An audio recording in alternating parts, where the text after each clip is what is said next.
जय श्री कृष्णा, राधे राधे। कैसे हैं आप सब? आई होप आप लोग बहुत अच्छे होंगे और आप सभी का वेलकम है मेरे एक न्यू ब्लॉग में।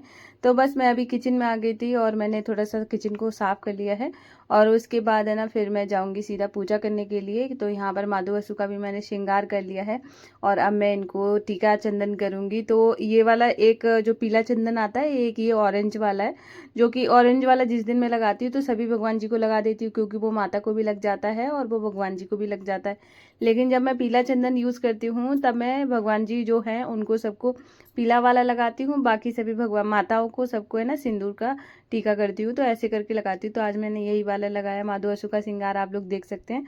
और आज मुझे मंदिर की डीप क्लीनिंग भी करनी है, क्योंकि मुझसे ना मैं 7-8 दिन में करती रहती हूँ, लेकिन इस बार थोड़ा सा ज़्यादा हो गया है। और मैंने किया था जब सावन का पहला सोमवार था, उसके एक दिन पहले, मतलब तो इतना मान सकते हैं 2 सोमवार निकल गए हैं। तो मुझे तो इतना खटकता है भी, मतलब इतना गंदा कैसे हो गया है। तो फिर वो मैं अभी बाद में करूँगी साहब। तो यहाँ पे मैंने भोले बाबा को जल चढ़ाया और अब मैं बाहर जाके मैंने फिर बाहर जल चढ़ाया। और आज है ना निष्ठू को मैं स्कूल भेजने वाली थी, तो मैंने पूरा तैयारी कर रखी थी। मैंने सोचा इसको भेज दूंगी, पर कृष्णा ने मना कर दिया, तो फिर निष्ठू भी नहीं बाद में गई थी। तो मैंने सुबह सुबह ही सब कुछ फटाफट से सारे काम, झाड़ू पोछा वगैरह, पूजा पाठ, खाना वगैरह सब कुछ बनाना स्टार्ट कर दिया था। लेकिन वो लास्ट में ना मना हो गया, तो फिर मैंने सोचा चलो अब ना कल से ही भेजूंगी। तो यहाँ पर अभी मैं कद्दू बना रही हूँ, जो कि निष्ठू के लिए और माधवाशु के लिए था। देखो मेरे यहाँ पे कद्दू कोई नहीं खाता, ठीक है, भिंडी बहुत ही कम कोई नहीं खाता, क्योंकि और ये सारी जो चीज़ें बनती हैं ये माधव वसु और जो निष्ठू खाती है, इनके लिए ही बनती है। कृष्णा भी नहीं खाता। कृष्णा सबसे ज़्यादा आलू खाता है, बाकी चीज़ें बहुत कम, ना के बराबर खाता है। अरहर की दाल, आलू आलू आलू, मतलब उसको आलू ही पसंद है। और निष्ठू सब चीज़ खा लेती है, हर चीज़ खाती है। तो मतलब शुरू से ही उसने सब सारी सब्जियां खाई हैं, तो वो कोई सी भी ऐसी सब्जी नहीं है जो नहीं खाती, तो सब खा लेती है। अभी तो फिलहाल तो सभी खाती है, आगे का कुछ पता नहीं, टेस्ट चेंज हो जाए। तो यहाँ पर अभी मैं कद्दू बना रही थी। आज का कद्दू इतना बढ़िया बना था। और आज है ना मैंने, तो आज का पहला कमेंट हमारी प्यारी सी सखी ब्लॉग क्वीन करके, उनका कमेंट था कि मैं लड्डू गोपाल जी लेना चाहती हूँ, पर मैं हस्बैंड के साथ बाहर रहती हूँ। तो जब पीरियड टाइम में मैं कैसे सेवा करूँगी, क्योंकि हस्बैंड की ड्यूटी कभी डे की कभी नाइट की रहती है। तो आज जैसे कि नॉर्मल टाइम में जैसे कि हम लोग डेली सेवा करते हैं, वैसे ही आपकी हो सकती है। लेकिन जैसे ही आपको लगे कि अब मैं पूजा करने लायक नहीं हूँ, तो आप हस्बैंड से बोल के है ना, क्योंकि देखो आदमी लोग इतनी पूजा नहीं कर पाते हैं और आप बाहर रहती हो। देखो भगवान तो हर चीज़ जानते हैं, आपकी ऐसी कोई चीज़ है जो कि उनसे छुपी हुई है? ऐसी कोई चीज़ नहीं है, तो उनसे क्या ही छुपाना, और उनको सब बात पता है। तो इसलिए ना आप क्या करें, अपने हस्बैंड से बोल के लड्डू गोपाल जी को लिटा दें, ठीक है। आप उनको लिटा के, और उनके पास है ना ड्राई फ्रूट, थोड़े से टिफिन में ड्राई फ्रूट रख सकते हो। और अभी जैसे कि मिट्टी के जो बर्तन वो आ रहे हैं, घड़े आते हैं छोटे छोटे से, उस पर पानी भर के रख दो, ठीक है। तो ये आप रखवा सकते हो। और ये 4-5 दिन आप सेवा वैसे ही मन से करें, जैसे नाम जाप कर सकती हो, ठीक है, मानसिक रूप से सेवा कर सकती हो। बाकी चीज़ें जैसे भगवान जी के पास जो चीज़ें रखी हैं, या फिर वैसी चीज़ें जो खराब नहीं हो सकती, या जिस दिन हस्बैंड घर पे हैं तो उस दिन आप है ना उनको बस जैसे ज़्यादा कुछ ना कर पाएँ वो, तो सिर्फ है ना पोंछ के, और उसके बाद है ना उनको जैसे कपड़े रूमाल से पोंछ दिया और उसके बाद भोग लगा दिया किसी चीज़ का, जैसे कि आप नहीं बना सकती हो। बाकी जो बाहर की जो चीज़ें होती हैं, लड्डू पेड़े वगैरह या फ्रूट्स वगैरह जो भी चीज़ें हैं, तो वो अगर हस्बैंड लगाना चाहे तो लगा सकते हैं ऐसे करके। अगर वो ये सब नहीं करना चाहते हैं तो उनको लेटे रहने देना, और बाकी और उनके पास ये सारी चीज़ें रख के ड्राई फ्रूट्स रख दो, और उसके बाद फिर ऐसे ही सेवा चलने दो, मानसिक रूप से सेवा करना, ठीक है। तो अगला कमेंट हमारी प्यारी सी सखी का, जिनका कमेंट है कि मैं जहाँ पर कपड़े सुखाती हूँ वहीं पर एक लोग और कपड़े सुखाती हैं, पर मेरे कपड़े थोड़े से ड्राई रहते हैं, क्योंकि मैं मशीन में सुखा लेती हूँ और वो उनके गीले रहते हैं। जब वो फैलाती हैं तो उसका पानी मेरे कपड़ों पे चला जाता है, जिसकी वजह से मैं धोती हूँ। और लेकिन वो इस चीज़ से परेशान है, मतलब उनको ऐसा कोई शौक नहीं है। तो मैं सखी आपको एक बात बताती हूँ, जैसे आपने कपड़े मशीन में धुले, उसके बाद ड्राई हो गए, ठीक है। अब उन्होंने कपड़े हाथ से धुले धुले जो कि ड्राई नहीं हुए, उसमें पानी निकल रहा है, शुद्ध वो भी हैं, शुद्ध आपके भी कपड़े हैं, ठीक है। इसलिए इतना मत सोचा करो कि किसी के कपड़े धुले हुए, मतलब धोकर तो वो भी लाया ना, तो इसलिए इतना दिमाग मत लगाओ। और थोड़ा सा जैसे होता है ना कि ये चीज़ें आपके मन में इस खराब लग रहा है आपको, तभी आपने मेरे से क्वेश्चन किया है।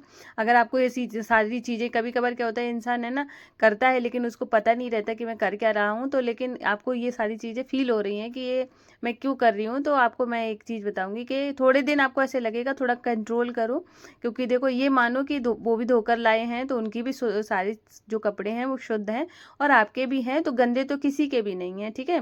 तो आपको दोबारा से धोने की तो बिल्कुल ज़रूरत नहीं है। आप अगर 2-3 बार ऐसे इग्नोर करोगी तो आपकी ये हैबिट भी छूट जाएगी, आपको बिल्कुल भी नहीं लगेगा कि मैं दोबारा से कपड़े धुलूँ, ठीक है। तो क्योंकि है ना, ये जब ज़्यादा चीज़ें, अगर आप इसी चीज़ पे ज़्यादा ध्यान दोगी ना तो ये चीज़ें ज़्यादा होने लगेंगी और फिर है ना आपको हर चीज़ में ऐसा लगेगा आज कपड़े में लग रहा है। ये मैंने बहुत लोगों को देखा है, फिर उनको हर चीज़ में लगता है कि जैसे कोई घर पे आया बैठ के चला गया तो फिर चादर धोएंगे, फिर है ना पूरा घर में पानी छिड़केंगे, उनको मैंने देखा है। तो मैं तो कहूँगी कि अभी ही कंट्रोल कर लो। ये पता है, ये थोड़ा सा बोलते हैं ना किसी चीज़ को लेके ज़्यादा वो हो जाना, तो मैं यही कहूँगी कि अभी आप कंट्रोल कर सकती हो, फिर है ना बाद में बिगड़ जाएगी तो ज़्यादा ख़राब लगेगा, आपको ही लगेगा, फिर परिवार वाले भी परेशान हो जाते हैं। तो इसलिए ना थोड़ा सा कंट्रोल, और कंट्रोल तो हम कर ही सकते हैं, दिमाग हमारे अंदर है, हमारा कंट्रोल दिमाग पर है, ठीक है। तो बस इसी तरीके से, और प्लीज़ अगर मेरी कोई बात अगर तरीका बुरा लगा हो तो उसके लिए माइंड मत करना, सॉरी, ठीक है। क्योंकि मैं तो अपना समझ के सब कुछ बोलते चली जाती हूँ, ठीक है। तो फिर आप है ना थोड़ा सा ध्यान रखना। तो अगला कमेंट हमारी प्यारी सी सखी ममता जी का, जिनका कमेंट है कि जहाँ पर हम जैसे पशु पक्षी होते हैं वहाँ पर अगर हम नहीं पहुँच पा रहे हैं तो हम किस तरीके से उनको खिलाएं, ठीक है। देखो हमारे जो आसपास है, जो चीज़ें हैं हमारे पास, जैसे हम हमारे आसपास हम जैसे दाना डालें तो चिड़िया आ जाती है, चिड़ियों को हम दाना खिला सकते हैं। रही बात है जैसे आपके आसपास डॉगी नहीं है या गाय नहीं है, कुछ नहीं है, ठीक है, तो फिर है ना, फिर तो कोई बात नहीं, आप पक्षियों को दाना डालें। कब हम क्या करते हैं, हमारे जो आसपास की जो चीज़ें होती हैं हम उनको इग्नोर कर देते हैं। पहले हमारे जो आसपास की जो चीज़ें हैं हमें उनका ख्याल रखना चाहिए। तो जितनी भी जो चीज़ें आपके आसपास हों उनका ख्याल करें, और जब कभी बाहर जाएं तो जैसे कि अपने आप कहीं बाहर जा रहे हो, आजकल तो ये बहुत ज़्यादा है कि आप थोड़ा सा बाहर निकले तो आपको बहुत सारे जानवर रोड पर ही मिल जाएंगे, तो आप कुछ भी खिला सकते हो। आपको अगर लेकर नहीं गए हो तो आप जैसे डॉगी वगैरह मिल गया है तो आप बिस्किट लेके खिला सकते हो। जो भी चीज़ें आप खिलाना चाहते हो, तो जो बाहर से ही मिले, ब्रेड मिल गया तो ब्रेड खिला सकते हो, कुछ भी खिला दो। तो बाहर बहुत सारी चीज़ें मिल जाती हैं, और अगर आपके आसपास नहीं है तो आप अपनी चिड़ियों को दाना खिला सकते हो, ठीक है। पानी भर के रख सकती हो, तो ऐसे आप सेवा कर सकती हो। तो अगला कमेंट है हमारी प्यारी सी सखी का, जिनका कमेंट है कि मेरी शादी वाली जो ज्वेलरी थी वो मेरी सासू माँ ने ले ली है। शादी के बाद मुझे 1-2 बार पहनने के लिए दी है, उसके बाद नहीं दी है। जब भी मांगा है तब घर में कलेश हुआ है, ठीक है। तो सखी मैं आपको एक बात बताती हूँ, कभी कभार क्या होता है, जैसे मान के चलो आपने बोला, ठीक है, आपके हस्बैंड भी नहीं बोलेंगे क्योंकि है ना आपने बोला है कि वो थोड़ा सा होता है ना कि इंसान चाहता है कि घर में कलेश ना हो, ठीक है। तो आपको मैं एक बात बताती हूँ, जैसे कि जो चीज़ें आपसे नहीं हो पाई, आपने बोल के देख लिया तब भी कलेश हो गया। पति बोलेंगे, पति तो देखो उनके घर के ही उनके बेटा है, वो तो उनसे अच्छा खासा कलेश हो सकता है, क्योंकि इंसान अपनों से तो अच्छे से लड़ भी लेता है लेकिन बस दूसरों से नहीं लड़ पाता है। तो मैं तो यही कहूँगी कि आप है ना सबसे पहले आपके घर में जो बड़े लोग हों, जो आपकी सास से बड़े हैं, ठीक है, जिनकी वो रिस्पेक्ट करती हो, उनसे बात करना चाहिए। वो आपको उनको समझाएं कि ठीक है, क्योंकि ये सारी चीज़ें हैं, आप कब तक रखे रहोगे। आप अगर अपने पास रखे हो, अगर पहनने के लिए नहीं दे रहे हो, तो फिर ये क्या मतलब है इस चीज़ का कि आपके जो चीज़ें हैं, देखो ये चीज़ बहुत ज़्यादा समझने की ज़रूरत है कि आपकी जो भी चीज़ें हैं, मैं ये नहीं मानती हूँ कि मैं, मेरी देखो सोच अलग हो सकती है, आपकी अलग हो सकती है। मैं चाहती हूँ, मैं ऐसा सोचती हूँ कि अगर चीज़ें हैं, मैं मान के चलो रखने के लिए आपको मिली हैं, आप भी पहनो मैं भी पहनूँ, ठीक है। परिवार का मतलब क्या होता है, परिवार का मतलब होता है एकजुट रहना, ठीक है। चाहे वो चीज़ों को लेके हो, चाहे वो घर में कोई किसी चीज़ को लेके, चाहे कोई भी चीज़ हो, ठीक है। अगर सारी चीज़ों के सारी जो घर की बातें हैं, सारी घर की जो चीज़ें हैं, जब हम एक समान चीज़ें रखते हैं तो हमारे घर में कभी भी कलेश नहीं होते हैं। तो आपको बड़े लोगों से बोलना चाहिए। छोटे लोग जब अब हम बात करते हैं तो इतनी सुनवाई नहीं होती, क्योंकि उनको ऐसे लगता है ये मतलब मेरे से तो छोटे हैं, क्या ही बात करेंगे, उनको लॉजिक समझ नहीं आता, पता नहीं समझना नहीं चाहते या समझते नहीं, मतलब जो भी चीज़ें हों। लेकिन मैं तो यही कहूँगी कि आप है ना बड़े लोगों से जब बात करोगी, वो उनसे बात करेंगे तो कहीं ना कहीं वो जरूर समझेंगी, ठीक है। और इससे कलेश भी नहीं होगा।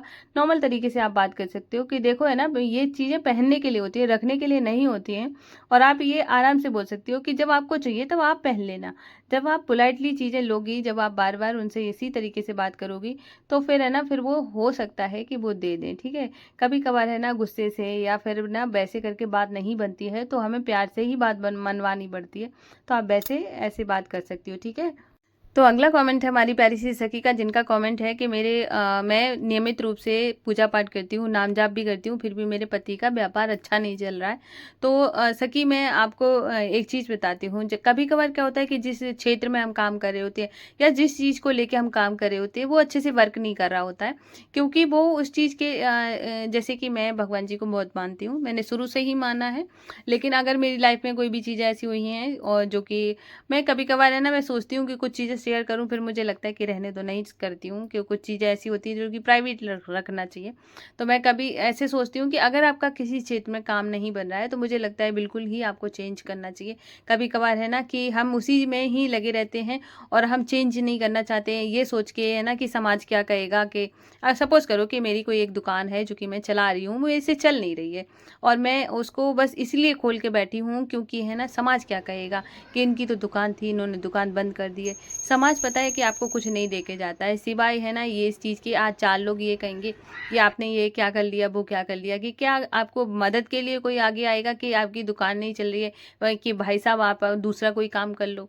ठीक है, कोई नहीं कहेगा, वो आपको ही समझना होगा और आप पहले उस चीज़ को समझें कि चल क्यों नहीं रही, या इस चीज़ जो बिजनेस मैंने डाला हुआ है ये इसमें लॉस है, इसके अलावा मैं ऐसा क्या कर सकता हूँ। या देखो, आप मेरे वीडियोस भैया नहीं देखते हैं, आप देख रही हो, तो आप उनको ऐसे नहीं बोलना है कि आप एकदम से बोलने लगो, थोड़ा सा सोच समझ के आप पोलाइटली उनसे बात करो। मैं अपनी बात बताती हूँ, मेरे घर में कोई भी जैसे कोई भी काम होता है, छोटा बड़ा हो या लॉस हो जाए या प्रॉफिट हो जाए, कुछ भी हो जाए, तो मेरे हस्बैंड मेरे से बहुत ज़्यादा सलाह लेते हैं, हमेशा ही उन्होंने ली है। तो वो मुझसे पूछते हैं कि मतलब ये सब ठीक है कि नहीं, या फिर मेरे मन में कभी भी कोई ख्याल आता है कि मेरी बात आ रही होती है तो मैं उनको बोलती हूँ कि इसमें ये ठीक नहीं रहेगा। तो वो पता है बहुत अच्छे से समझते हैं। वैसे ही जब आपका थोड़ा सा ऐसे जो होता है ना, भरोसा थोड़ा बिल्डअप हो जाए कि मतलब लगे उनको कि आप जो बात कर रहे हो वाकई लॉजिकल बात है, तो फिर वहाँ पे वो आपकी बात को सुनेंगे और रखेंगे भी। तो आप एक बार ये चीज़ें करके देखना और आप अपने जो भी आपका व्यापार है उस पर जरूर जरूर नज़र डालना, जिससे ये पता चले कि हाँ वाकई में इसमें जो काम हो रहा है ये आगे भी प्रॉफिट देने वाला है या फिर है ना इसमें ज़्यादा लॉस ही है।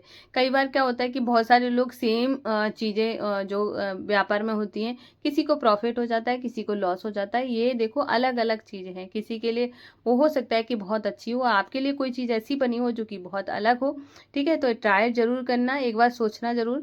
अब रही बात नाम जाप की, तो क्या पता है क्या होता है कि अब मैं दूसरा उसका भी बता देती हूँ, दूसरा फेस। क्योंकि कभी कभी क्या होता है कि हमारे जीवन में बहुत सारी चीज़ें हैं ना उल्टी सीधी चल रही होती है, मतलब खराब चल रही होती है। तो हमें लगता है कि हम तो भगवान की बड़ी सेवा कर रहे हैं, भगवान हमारी सुन नहीं रहे हैं। तो मैं आपको एक ही सलाह दूंगी कि कभी कभार क्या होता है कि आपके जैसे मान के चलो, मेरे जो पाप का मैं आपको लेके, मेरे पाप का जो समय है वो 10 साल है, ठीक है। पर मैं अपने पुण्य से, मैं अपने जो अच्छे कर्मों से मैं उसका टाइम कम कर सकती हूँ। ठीक है, तो उससे क्या होगा, सपोज करो, मैं आपको एक बहुत बड़ी बात बताने जा रही हूँ कि मेरे पाप की वजह से मुझे आज मान के चलो मेरे शाम तक मुझे कोई खाना नहीं मिलने वाला है, क्योंकि मैंने बहुत पाप कमाया है। लेकिन वहीं पे अगर मेरे पुण्य अच्छे हैं, पाप अच्छे हैं, तो कहीं ना कहीं वो मेरी पूर्ति भगवान कर रहे हैं। ठीक है, वैसे ही होता है कभी कभार है ना, जो इसकी जो अवधि होती है ना, जो आपके पाप की या फिर है ना आपके जो बुरे समय की, वो थोड़ी कम हो जाती है। मान के चलो जितना ज़्यादा अच्छे से भगवान पे भरोसा करोगे उतना ही कम होती चली जाएगी, होती चली जाएगी। फिर एक समय ऐसा आएगा कि आपका सारी मतलब जो चीज़ें हैं वो बदलना शुरू हो जाएंगी और आप एक अच्छे रास्ता पे चल लोगी। ठीक है, तो इसीलिए ना दोनों चीज़ों पे ध्यान देना। एक ये कि मेरे हो सकता है कि कभी कभार एक ही बात याद रखना, जब है ना चीज़ें बहुत ज़्यादा खराब होने लगे तो समझ जाना कि अब बदलाव होने वाला है। और तभी, और प्रभु तो पता है बहुत दयालु हैं, आप जैसे नाम जाप कर रही हो, पूजा पाठ कर रही हो, वो सब देख रहे हैं। ठीक है, और वो सब देख रहे हैं और आपको कभी कष्ट में नहीं देख सकते हैं।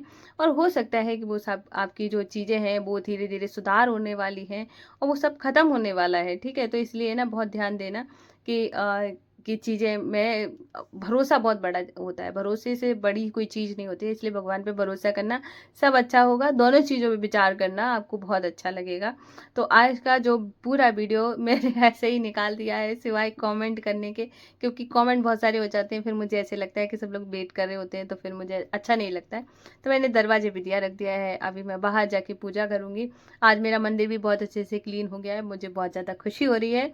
और अब मैं इस ब्लॉग को यहीं पर एंड करूँगी। करूँगी। अगर आप सबको मेरा ब्लॉग पसंद आया हो तो प्लीज़ वीडियो को लाइक करना और चैनल को ज़रूर सब्सक्राइब कर लेना और अपनी फ्रेंड्स फैमिली में भी शेयर कर सकते हो। मैं कल फिर मिलूँगी न्यू ब्लॉग के साथ। राधे राधे, जय श्री कृष्णा, हर हर महादेव।